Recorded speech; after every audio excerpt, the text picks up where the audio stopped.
Mas eu queria chamar atenção para uma, vamos chamar de curiosidade. Mas vamos imaginar por um minuto que o diretor da NASA dissesse assim: nós não vamos mais usar hidrogênio líquido nos lançamentos. A partir de agora nós vamos lançar foguete com etanol. Mas por quê? Não, porque eu quero. Ou então o domador de leão do circo diz assim: olha, a partir de agora eu vou domar hamster. Não vou mais domar leão. Já seria esquisito, ele é domador de leão, as pessoas querem ver ele domando leão, o etanol vai fazer, o foguete vai dar um suspiro assim e cair. Mas ainda você pode dizer, não, mas o cara é diretor da NASA, né? Ele não quer. Seria ridículo, mas enfim. O outro é ele não quer mais entrar naquele cercado com os leões, quer entrar com hamster. Bom, então, por mais ridículo que seja, alguém poderá dizer que está na área, né, de ação, no raio de ação do diretor da NASA e do domador de leões, trocar o combustível ou trocar o animal. Mas vamos imaginar, então, uma situação um pouco diferente, que o presidente da Colômbia resolva anunciar que a partir de amanhã ele declara a guerra entre a Argentina e o Chile. Aí você fala, não, como assim? Não é ele que está declarando guerra à Argentina? Não. Nem ao Chile? Não. Ele está dizendo que a Argentina e o Chile estão em guerra. Por quê? Porque ele decidiu. Aí é pior que o caso do diretor da NASA. Porque ele não tem nada a ver com isso. Mas por que a Argentina e o Chile vão entrar em guerra? Não, porque eu decidi. É tão inconcebível, é tão absurdo que isso nunca vai acontecer. Um país declarando a guerra entre dois outros países. Mas olha, não é muito diferente disso ouvir o presidente da República dizer que não haverá eleição, ou corre-se o risco, né, o Brasil não ter eleição se não tiver o voto do jeito que ele quer. Porque ele não tem nada a ver com isso. É mais ou menos como ele declara a guerra. O colega colombiano dele declara a guerra entre a Argentina e o Chile. O presidente da República não tem nada a ver com o processo eleitoral. Ele não nomeia, não tem o ministro do voto, não está no orçamento dele, dizer, olha, eu vou agora construir 32 urnas, vou lançar a pedra fundamental da nova urna, o Ministério da Urna. Não tem. Ele não tem nada a ver com a urna.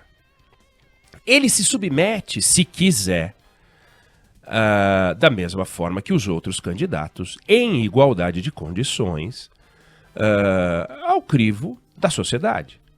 Os eleitores vão lá e votam em quem eles. É um processo que pertence à sociedade. Não pertence ao presidente da República. O presidente da República usa o terno do Estado, né? Toma leite do Estado, toma café do Estado, põe leite condensado em cima da mesa, se quiser. Se quiser fazer isso no Palácio da Alvorada, é com dinheiro público. Tem cartão corporativo, tem um monte de coisa que ele pode fazer, né? Ele fala sentido, as pessoas fazem sentido na turma dele lá, né?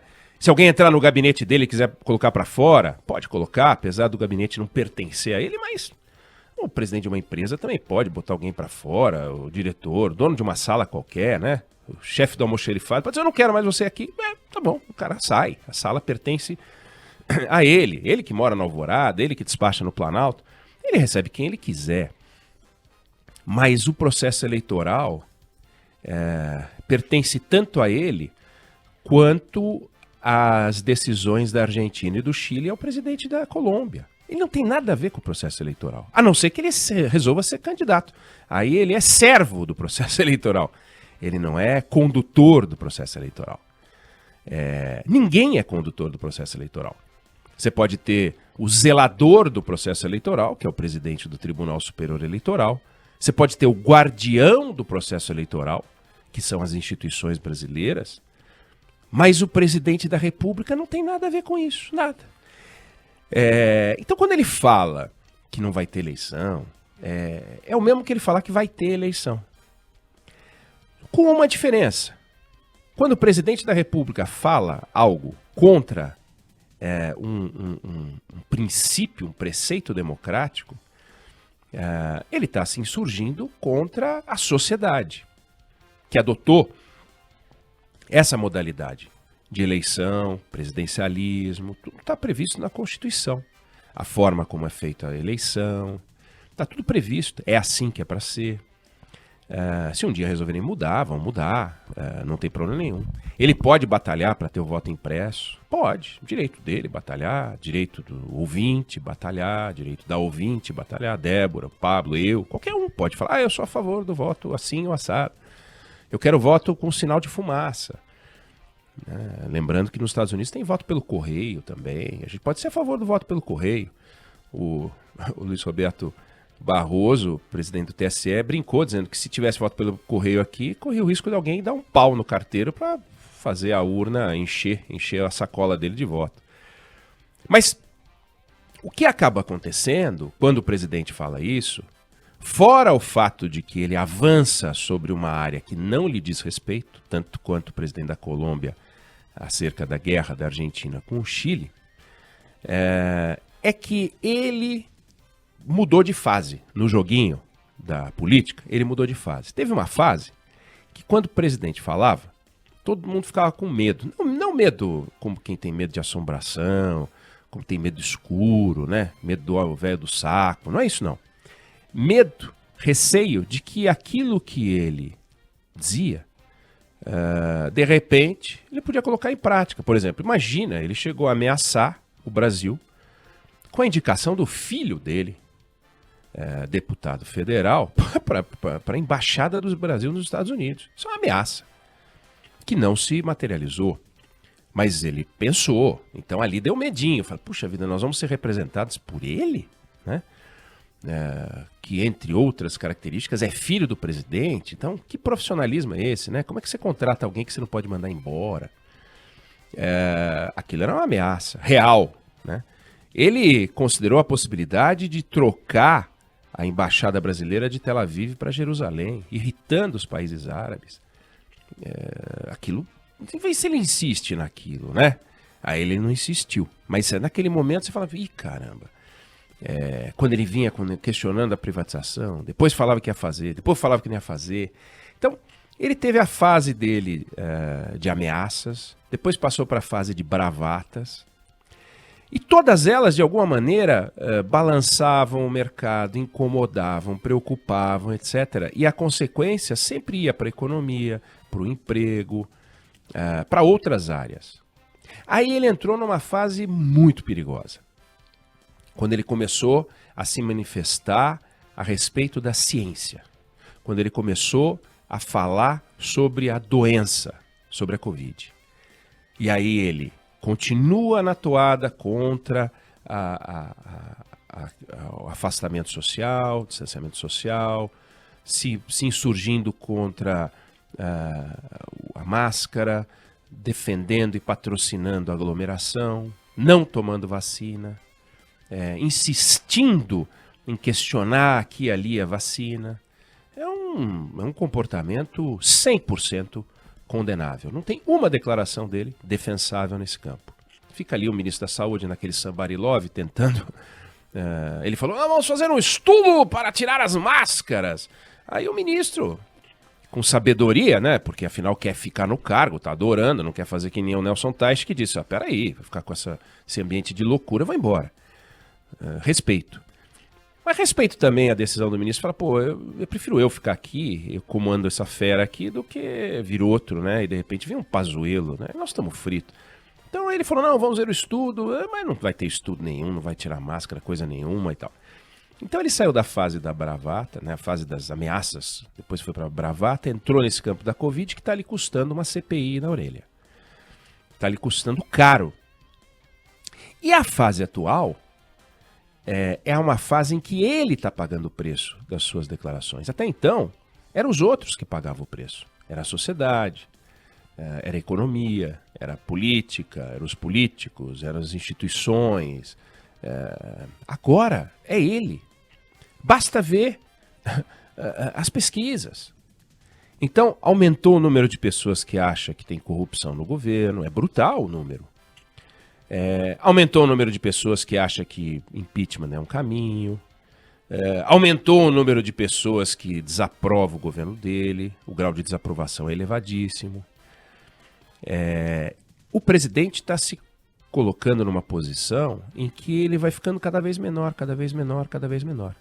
Estou dizendo que é uma posição irreversível, mas ele está numa posição cada vez menor, vivendo seu pior momento. E continua pelo menos até o momento, agindo com a agressividade de sempre, xingando ministro do Supremo, xingando ministro do TSE, xingando o senador, esculhambando os outros, na suposição de que vai funcionar em 2022 e em 2021 o método de atuação que foi muito eficiente em 2018, que começou antes de 2018.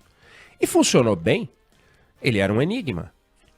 E a gente queria decifrar como se livrar do que o Brasil tinha no governo.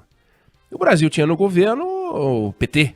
Então como que se livra do PT? Aí a maioria falou, não, para a gente se livrar do PT, vamos nesse candidato. Então ele era um enigma, mas ele trazia em si a solução para tirar do Brasil o comando petista. Funcionou. Só que a partir da sua posse, ou desde a sua posse, ele tem que começar a dar respostas. E não apenas ficar nas provocações. E conforme ele vai dando respostas e não ficando nas provocações, ele vai se expondo, vai se expondo, vai se expondo, vai se expondo. O número de pessoas que gosta das coisas que ele fala e gosta daquilo que sai como resultado do governo diminuiu. Então ele vive um momento muito delicado, está começando a pagar o preço por suas palavras. Esse é o quadro do momento, né? Um presidente que está diminuindo de tamanho, um presidente que começa a pagar o preço pelas palavras que ele não para de usar. E se ele continuar assim, ele corre o sério risco de ser o primeiro presidente, desde que tem a reeleição, a não ir nem para o segundo turno. Corre o risco de nem ir para o segundo turno. Então, ou ele acorda, sacode a poeira e começa a se mexer, ou então nós vamos ver isso. Porque as pessoas estão começando, um número cada vez maior de pessoas, a se incomodar.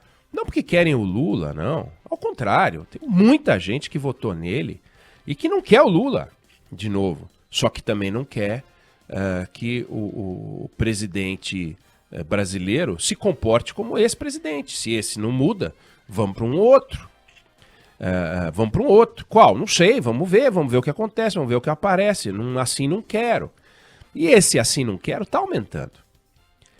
E isso, ou ele não vê, ou ele vê e tem a sensação de que, e ele é uma pessoa experiente, de que a economia vai melhorar, a taxa de vacinados vai aumentar muito, os casos de Covid vão desabar, e você vai ter um quadro sucessório completamente diferente, e esse período negacionista, agressivo, essa atitude dele, lá na frente vai ter um peso menor, é uma aposta que ele faz, se quiser fazer, se achar que esse é o caminho. Mas tá errando e tá ofendendo, né? Não tem recado mais nenhum que não seja ofensa. É muito estranho, né? E dessa vez, quando falou do processo eleitoral, falou de um assunto que não lhe diz respeito. A não ser que ele resolva ser candidato e ele tem que se submeter às regras. Ele não faz as regras. Talvez isso não tenha ficado claro para ele. Ou talvez, diante das reações, tenha ficado claro pela primeira vez. O comandante em chefe das Forças Armadas não é o candidato ou o presidente. Quer dizer, ser o comandante em chefe das Forças Armadas não significa que a qualquer momento, não importa a hora, você pode chegar e chamar os seus comandados, né, os comandantes das armas, e dar uma ordem que não faz sentido. Então, queria só deixar essa reflexão que mudou aquele que paga o preço das falas. Já fomos nós, já foi a economia, todo mundo já pagou o preço das falas presidenciais. Dessa vez, quem começa a pagar o preço é o candidato Jair Bolsonaro.